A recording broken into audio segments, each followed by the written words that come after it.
जय हिंद दोस्तों। कैसे हैं आप सभी? अच्छे हैं ना? चलिए मैं आज आप लोगों के लिए फिजिक्स का पहला चैप्टर प्रकाश का परिवर्तन का, जो मैंने इससे पहले एक छोटा सा वीडियो दिया था जिसमें मैंने 3 क्वेश्चन दिए थे, उसी से सेकंड पार्ट में लेकर आया हूं उसी चैप्टर से। जो कुछ वीवीआई सवाल जो पीछे के प्रीवियस सालों में पूछे गए हैं, उन्हीं क्वेश्चन को मैं लेकर आया हूं आप लोगों के बीच मात्र 2 अंकों के लिए। तो चलिए, मेरा पहला सवाल है आप लोगों के लिए, और कह रहा है कि एक गोलीय दर्पण की मुख्य फोकस को परिभाषित करें। यानी एक गोलीय दर्पण होता है ना, तो गोलीय दर्पण का जो मुख्य फोकस होता है, जो चित्र में आपको दिख रहा है ना, एफ, जो आकर तो देखिए, किसी गोलीय दर्पण के प्रधान अक्ष के समानांतर, यानी कोई गोलीय दर्पण है उसके प्रधान अक्ष के समानांतर, मतलब समानांतर जा रही है नहीं दे चलने वाली प्रकाश की किरणें परावर्तक सतह से टकराने के बाद प्रधान अक्ष के जिस बिंदु पर मिलती है या मिलती हुई मालूम पड़ती है, तो उस बिंदु को क्या कहते हैं? मुख्य फोकस कहते हैं। इसे क्या कहते हैं हम लोग? मुख्य फोकस। ऐसे किसे सूचित करते हैं? ऐप से सूचित करते हैं। देखिए, आपको चित्र में जैसे में दिया गया है, एक अवतल दर्पण का मैंने चित्र बनाया है। इसमें ध्रुव पी है और आपका सी वक्रता त्रिज्या है, वक्रता केंद्र है।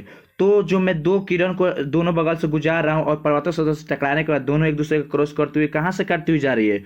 मुख्य फोकस से। कहाँ से काटती जा रही है? मुख्य फोकस, जिसे मैंने ऐप से सूचित किया है। ठीक है, चलिए अगले प्रश्न की चलो चलते हैं। प्रश्न नंबर 2 कह रहा है कि प्रकाश का परावर्तन क्या है? तो इसका उत्तर देखिए, प्रकाश का किसी सतह से टकराकर वापस लौटने की घटना को प्रकाश का परावर्तन कहते हैं। प्रकाश के परावर्तन के कारण ही किसी वस्तु का प्रतिबिंब बनता है।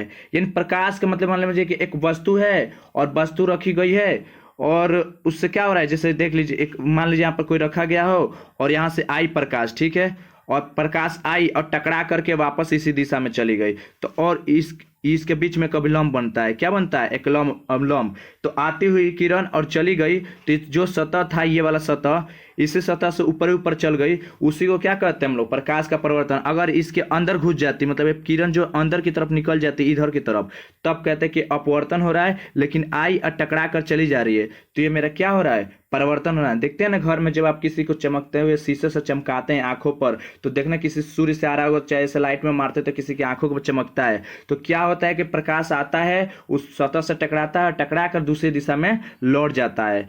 उसे क्या कहते हैं? प्रकाश का परिवर्तन। और किसी भी व्यक्ति का जब प्रतिबिंब बनेगा ना, किसी भी व्यक्ति का प्रतिबिंब, वो प्रकाश के परिवर्तन के कारण ही बनता है। जब तक रिफ्लेक्स नहीं होगा तब तक किसी वस्तु का हम प्रतिबिंब नहीं देख सकते हैं। चलिए तीसरे प्रश्न की चलते हैं।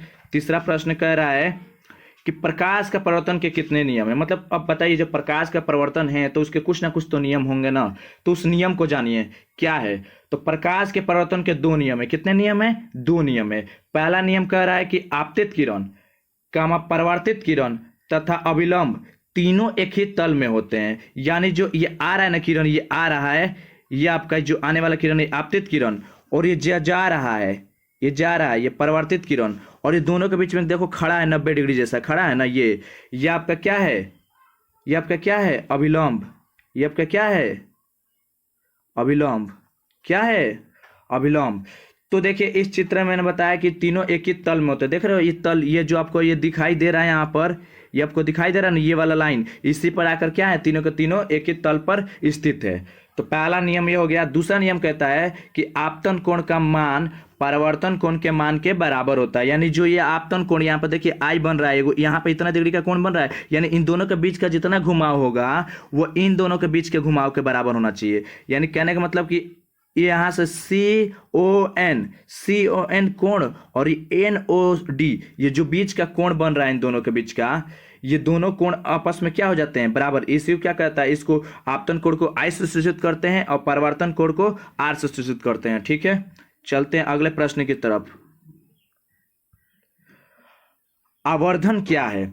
अब चौथा प्रश्न बनता है हमारा, आवर्धन क्या है? यानी हम किसी वस्तु का जब प्रतिबिंब बनाते हैं तो वस्तु जो बनता है उससे प्रतिबिंब कितना बड़ा छोटा बनता है, मैंने प्रतिबिंब बनता है तो कैसा बनता है उस वस्तु से, उसी के बारे में जानेंगे। यानी प्रतिबिंब की ऊंचाई और वस्तु की ऊंचाई के अनुपात को क्या कहते हैं हम लोग? आवर्धन कहते हैं। इसे किससे सूचित करते हैं? इसे स्मॉल m से सूचित किया जाता है। यानी आवर्धन बराबर सूत्र होगा प्रतिबिंब की ऊंचाई बटा वस्तु की ऊंचाई। इससे क्या सूचित करते हैं, एम बराबर एच आई। एच आई यानी height of image, H O यानी ओ को ऑब्जेक्ट किया जाता तो हाइट ऑफ ऑब्जेक्ट। ठीक है, अगले प्रश्न की तरफ चलते हैं। अगला प्रश्न देखिए क्या कह रहा है आपका, क्वेश्चन नंबर 5 कि किरण पुंज क्या है, यह कितने प्रकार का होता है। किरण पुंज क्या है और यह कितने प्रकार का होता है। तो उत्तर देखिए क्या बोल रहा है कि किरणों के समूह को किरण पुंज कहा जाता है। किसको, किरणों के पुंज को। यानी मान लीजिए कोई किरण है, आ रही है और आ रही है और आ रही है, माने लगातार, माने कोई ना कोई किरण क्या हो रही है, लगातार मतलब आती जा रही है, लगातार। समझिए कि लगातार पर लगातार आ रही है किरण। ठीक है, कहने का मतलब लगातार, बहुत लगातार बरतोर मतलब किरण आ रही है। तो जब एक किरण जाएगा ना तो उसको किरण कहेंगे, लेकिन ढेर सारा किरण जैसे टॉर्च बार दिए तो ढेर सारा लाइट एक ही साथ निकलता है। ठीक है, तो उसी को हम क्या कहते हैं, किरण पुंज कहा जाता है। ठीक है, तो किरणों के समूह को किरण पुंज कहा जाता है। ठीक है, ये 3 प्रकार का होता है। ये कितने प्रकार का होता है, 3 प्रकार का। ठीक है, तो पहला जानेंगे, पहला क्या होता है, पहला है समानांतर किरण पुंज। ठीक है, और दूसरा है अभिसारी किरण पुंज, और तीसरा है अपसारी किरण पुंज। ठीक है, तो पहला देखिए क्या दिख रहा है, ये दिख रहा है ना आपको, पहला यहाँ पर देखिए सभी के सभी किरणें क्या हो रही है, एक ही के एक साइज में, यानी कभी एक दूसरे को नहीं काटेगी। वो कितना भी दूरी पर जाए एक दूसरे को नियत दूरी पर, फिक्स दूरी पर रहेगी।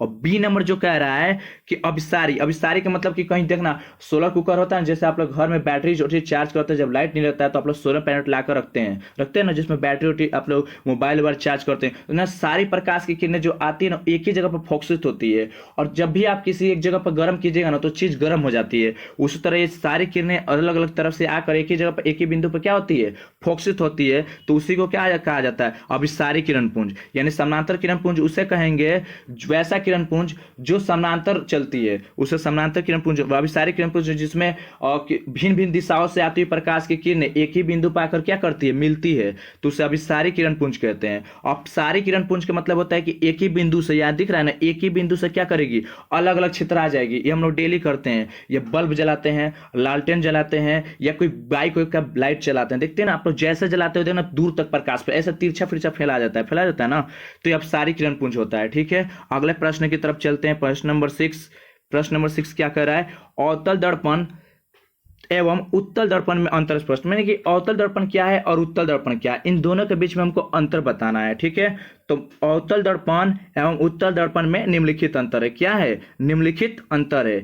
1 नंबर में क्या कर रहा है कि अवतल दर्पण में बना प्रतिबिंब आभासी और वास्तविक दोनों होता है। यानी कहने का मतलब अवतल दर्पण में जो प्रतिबिंब बनेगा ना, आभासी भी बनेगा और ही वास्तविक भी। वास्तविक का मतलब उल्टा बनेगा। ठीक है, आभासी का मतलब सीधा, यानी अवतल दर्पण में दोनों प्रतिबिंब बनते हैं, सीधा और उल्टा। ठीक है, जबकि उत्तल दर्पण में केवल आभासी प्रतिबिंब बनता है। आभासी का मतलब होता है केवल आपका सीधा प्रतिबिंब बनाएगा। कैसा प्रतिबिंब बनाएगा, जिस तरह का वस्तु रहेगा उसी टाइप का उसका प्रतिबिंब रहेगा। ठीक है, बी नंबर कह रहा है कि अवतल दर्पण का दृष्टि क्षेत्र बहुत कम होता है, जबकि उत्तल दर्पण का दृष्टि क्षेत्र बहुत ज्यादा होता है। ठीक है, तो मैंने इससे पहले एक वीडियो जब बनाया था आप लोगों के लिए, उसमें बताया था ना कि गाड़ियों के साइड मिरर में उत्तल दर्पण का उपयोग क्यों कर जाते हैं। इसलिए किया जाता है क्योंकि जो उत्तल दर्पण होता है ना, उसका जो छोटा सा चीज होता है, छोटा सा होता है, लेकिन उसके अंदर बहुत सारे दूर दूर के चीजें आ करके छोटी छोटी हो करके दिखाई देने लग जाती है, हम लोग को दिखाई देती है ना। लेकिन अवतल दर्पण में ऐसा बिल्कुल नहीं होता है, अवतल दर्पण में बिल्कुल ऐसा नहीं होता है। ठीक है,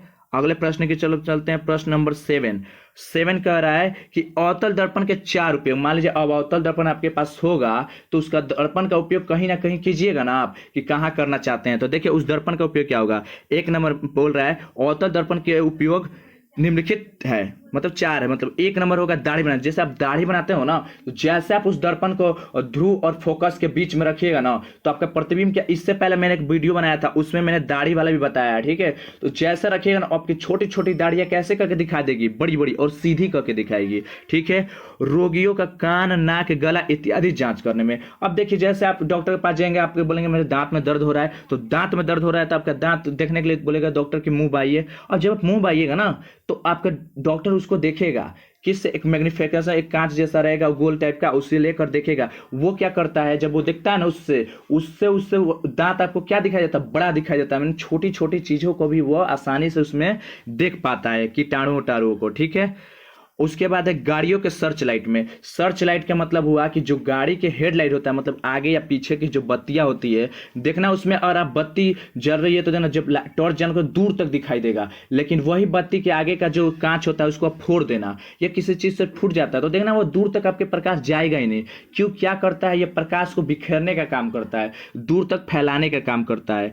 सोलर कुकर में, अब मैंने इससे पहले एक वीडियो बनाया था आप लोगों के लिए कि सोलर कुकर क्या होता है, एक खाना बनाने वाला बर्तन होता है, मैंने बताया था। तो ये भी उसी से जुड़ा होता है क्योंकि इसके ऊपर पैनल पर जुड़ा रहता है जो आ करके प्रकाश को क्या करता है, अवशोषित करता है और खाना को पका देता है। ठीक है, क्वेश्चन नंबर 8 की तरफ चलते हैं। प्रश्न नंबर 8 कह रहा है कि उत्तल दर्पण के 3 उपयोग बताना। अब उत्तल दर्पण क्या उपयोग बताना है, तो देखिए उत्तल दर्पण के 3 उपयोग निम्नलिखित है।